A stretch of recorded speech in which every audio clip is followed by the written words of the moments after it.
بھارت کی سفارتی ناکامی کو بھی کرٹیسائز کیا جا رہا ہے، بھارت کی فوجی ناکامی کو بھی کرٹیسائز کیا جا رہا ہے۔ وہ کہہ رہے ہیں کہ پاکستان اور انڈیا کی فوجیں بالکل آمنے سامنے آ گئی تھی، لیکن اب وہ اپریل کی پوزیشن پہ جا رہی ہیں۔ اس کا مطلب ہے ڈی ایسکلیشن ہو رہی ہے۔ ایک مارکا تھا جسے پاکستان نے جیت لیا، اگر آپ اس کا بھارت کا میڈیا دیکھیں تو یوں لگتا ہے اگلے لمحے جنگ ہونے والی ہے، جبکہ ہمیں یہ آج ساحر شمشاد مرزا کے انٹرویو سے پتہ چلا کہ جنگ نہیں ہونے والی۔ جو پروگریس ہے، جو پیس ہے، وہ پی ایم ایل این کے ساتھ جڑا ہے، اور آپ اپنے ذہن سے یہ چیز نکالیں۔ انہوں نے جب بچوں کو لیپ ٹاپ دیے تو انہوں نے کہا یہ میں آپ کو کوئی احسان نہیں ہے، یہ آپ کا حق ہے۔ ماضی میں جب بھی اس طرح کی چیزیں دی گئی ہیں تو وہ احسان کر کے دی گئی۔ مودی کے پاس دو ہی طریقے ہیں، یا تو دوبارہ جنگ کر لیں پاکستان کے ساتھ، یا اپنی حکومت سے دستبردار ہو جائیں، اور دونوں بہت مشکل کام ہے۔ یہ ایک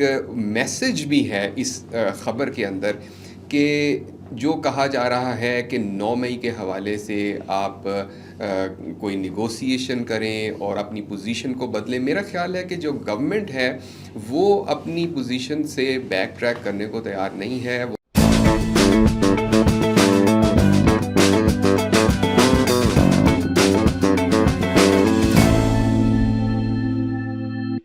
ناظرین السلام علیکم۔ وی ٹاک کے ساتھ میں اور فیصل کمال پاشا آپ کی خدمت میں حاضر ہیں۔ آج بہت ہی اہم خبریں ہیں۔ Joint chief of staff Sahir Shamshad صاحب کی جانب سے ایک سٹیٹمنٹ آئی ہے، اور انڈیا کا میڈیا اس سے بالکل مخالف کام کر رہا ہے۔ ذرا اس پر ہم بات کرتے ہیں۔ مریم نواز اہلیہ گئی ہیں اور طالبات نے بڑی خوش دلی سے ان کا استقبال کیا ہے، اور یوں لگتا ہے کہ مریم نواز وہ جو مشن تھا، کہ وہ جو ایک زہر تھا نوجوان نسل میں، اس کو کم کرنے میں کامیاب ہو گئی ہیں۔ پاشا صاحب سے اس کے حوالے سے بات کریں گے، اور پھر ایک اور خبر یہ ہے کہ 9 مئی کے ملزمان کو سزا مل گئی ہے۔ ملزمان کون سے ہیں اس پہ بات کریں گے۔ تو بھائی صاحب پہلے ساحر شمشاد صاحب کی سٹیٹمنٹ پہ بات کرتے ہیں۔ سر، یہ ایک بڑی ڈیولپمنٹ ہے۔ ساحر شمشاد مرزا صاحب جو ہیں وہ اس وقت سنگاپور میں ہیں۔ ایس ایس شنگریلا سیکیورٹی ڈائلاگ وہاں پہ ہو رہا ہے، تو وہاں پہ انہوں نے یہ کہا ہے کہ ہم اس وقت جو 22 اپریل کی صورتحال ہے، اس سے قبل جو صورتحال تھی اس پر واپس آ چکے ہیں، اور انہوں نے یہ بھی کہا کہ گو کہ اس جو فوجی کشیدگی تھی اس میں جوہری ہتھیاروں سے متعلق کوئی ڈیولپمنٹ نہیں ہوئی، لیکن صورتحال کافی تشویشناک تھی، کافی خطرناک تھی، اور یہ میں سمجھتا ہوں کہ ایک بڑی ڈیولپمنٹ ہے، کیونکہ ہمیں جو بھارت کی طرف سے جو جیسچرز نظر آ رہے ہیں، آج بھی راج ناتھ سنگھ جو ہیں ان کے ڈیفنس منسٹر، وہ آئی این ایس وکرانت پہ گئے ہوئے تھے، جو نیول شپ ہے ان کا، اس پہ تھے۔ پھر جو ان کے بلیجرنس جو ہمیں نظر آتی ہے ان کے بیانات کے اندر، جو جارحیت نظر آتی ہے، تو بظاہر حکومت کی طرف سے جو ان کی جو حکومتی عمال ہیں ان کے جیسچرز میں ہمیں ابھی تک وہ صلح کی کیفیت وہ نظر نہیں آتی۔ شاید اس کی وجہ وہ شکست خوردگی ہے، کیونکہ جو بھارتی اپوزیشن رہنما ہیں ان کی جانب سے تو بڑی واضح ایک چیز ہمیں نظر آتی ہے کہ وہ تسلیم بھی کر رہے ہیں۔ بھارت کی سفارتی ناکامی کو بھی کرٹیسائز کیا جا رہا ہے، بھارت کی فوجی ناکامی کو بھی کرٹیسائز کیا جا رہا ہے۔ سبرامنیم سوامی جو ہیں ایک بڑے ہی hardcore right wing politician ہیں بھارت کے، انہوں نے ایک پوڈ کاسٹ میں ایکسیپٹ کیا ہے کہ بھارت کے جو 5 طیارے ہیں وہ پاکستان نے مار گرائے ہیں۔ اسی طرح سے پون کھیڑا جو ہیں کانگریس کے جو اسپوکس پرسن ہیں، انہوں نے بڑی اسٹرنجنٹ قسم کی کرٹیسزم کی ہے۔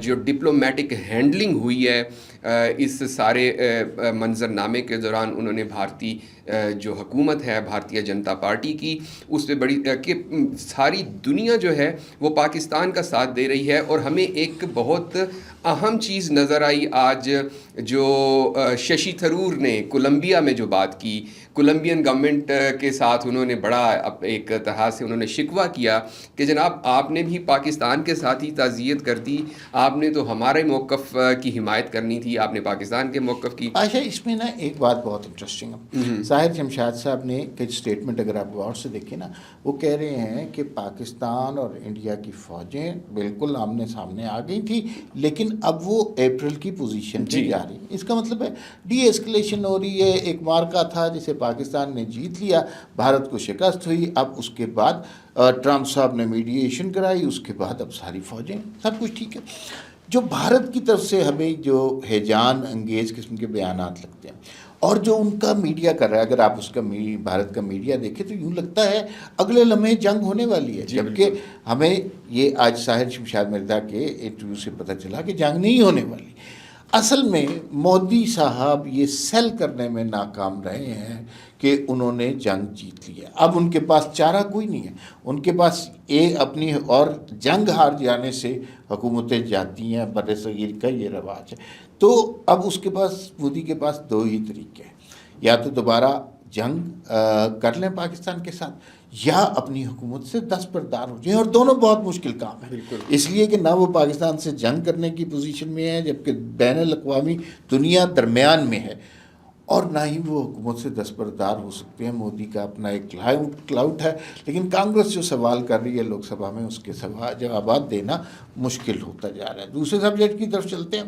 مریم نواز بڑا اسکولوں کالجوں میں جا رہی ہیں، تو کیا وہ جو تھا پی ٹی آئی والا معاملہ، نوجوان ذہن اور ینگسٹر ٹائیگرز، وہ ختم ہو جائے گا اس سے؟ دیکھیے اس میں یہ اس طرح سے اس چیز کو ختم کرنا تو شاید ناممکن ہے، لیکن بہرحال پاکستان مسلم لیگ نواز جو ہے وہ یوتھ کو ایڈریس کر رہی ہے، ان کی ضروریات کو ایڈریس کر رہی ہے. ان کو لیپ ٹاپس دیے جا رہے ہیں، ان کو اسکالرشپس دیے جا رہے ہیں، اور ساتھ ہی ساتھ یہ بھی کہا جا رہا ہے، جیسے آج مریم نواز نے کہا کہ فتنہ جو ہے وہ کسی قوم کی جو گروتھ ہے اس میں سب سے بڑی رکاوٹ ایک کوئی فتنہ ہوتا ہے. بیرونی دشمن جو ہے وہ اتنا اہم نہیں ہوتا جتنا ایک فتنہ ہوتا ہے.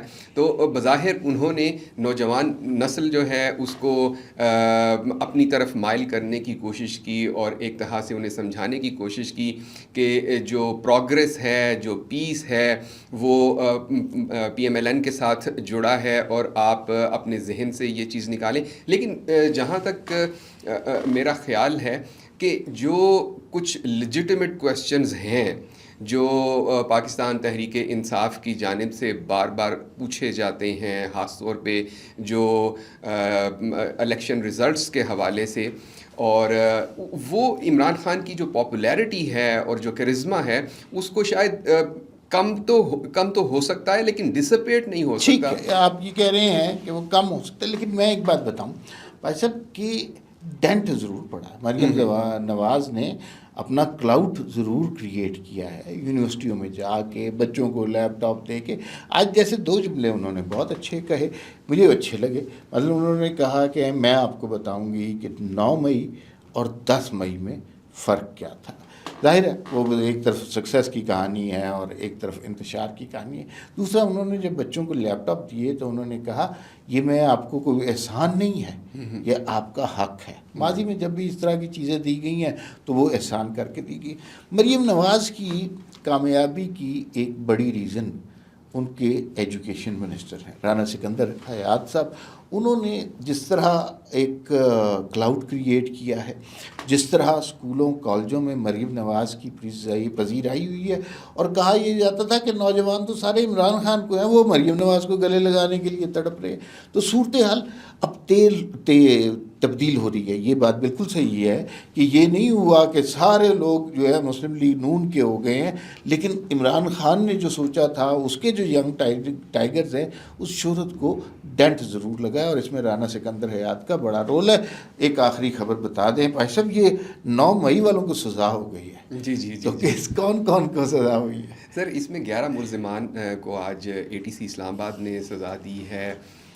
طاہر عباس سپرا جج تھے، انہوں نے تقریباً 15 سال اور 4 ماہ کی سزائیں سنائی ہیں اوور آل. اور یہ ان کا جرم یہ تھا کہ انہوں نے 9 مئی کو تھانہ رمنا پہ اٹیک کیا تھا، پتھراؤ کیا تھا، اور جہاں پہ پولیس والے جو تھے وہ زخمی ہوئے تھے. تو اس حوالے سے ان ملزمان کو سزا سنائی گئی ہے، اور میرے خیال سے شاید یہ ایک میسج بھی ہے اس خبر کے اندر کہ جو کہا جا رہا ہے کہ 9 مئی کے حوالے سے آپ کوئی نیگوسیشن کریں اور اپنی پوزیشن کو بدلیں. میرا خیال ہے کہ جو گورنمنٹ ہے وہ اپنی پوزیشن سے بیک ٹریک کرنے کو تیار نہیں ہے، وہ ان ملزمان کو معاف کرنے کو تیار نہیں لیکن ہے. بھائی صاحب اس میں قصور آپ کے ساتھیوں کا ہے نا. وہ مثلا صحافی کرتے ہیں، نجم سیٹھی صاحب کہتے ہیں کہ ان کو ایسے پریزنٹیشن دی گئی عمران خان صاحب کو جیسے وزیر اعظم کو پریزنٹیشن دی جاتی ہے. سوشل میڈیا پہ اس وقت سارا یہ چل رہا ہے کہ 5 جون کو تو عمران خان رہا ہو رہے ہیں، تو اس صورتحال میں تو یہ سزا تو بالکل ہی اس کے برعکس بات ہوئی ہے. بالکل بالکل، اور خاص طور پہ یہ سزا اس حوالے سے بھی اہم ہے کہ جو پنجاب پولیس ہے وہ بھی عمران خان صاحب کو انویسٹیگیٹ کرنا چاہتی ہے 9 مئی کے حوالے سے. عمران خان صاحب ایڈمنٹ ہیں کہ وہ پولیگرافک ٹیسٹ نہیں لیں گے. کیوں نہیں لیں گے؟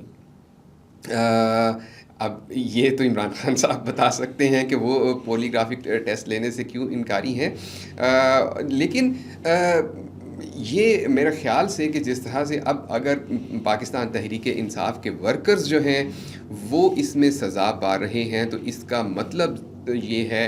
اور آج ایک ایم این اے ہیں عبداللطیف اور ایک سابق ایم پی اے ہیں، ان کو بھی سزا ہوئی ہے. اس کا مطلب یہ ہے کہ جو جونیئر کاڈر نہیں ہے، جو سینئر کاڈر ہے، اس کو بھی. اس کا مطلب ہے کہ ریاست نے کہا ہے کہ ساڑھے والوں نہ ہی ہے. ٹھیک ہے نا. خیر پھر بڑی لمبی باتیں ہوں گی، فی الوقت اتنا ہی. پھر ملاقات ہوگی. اللہ حافظ.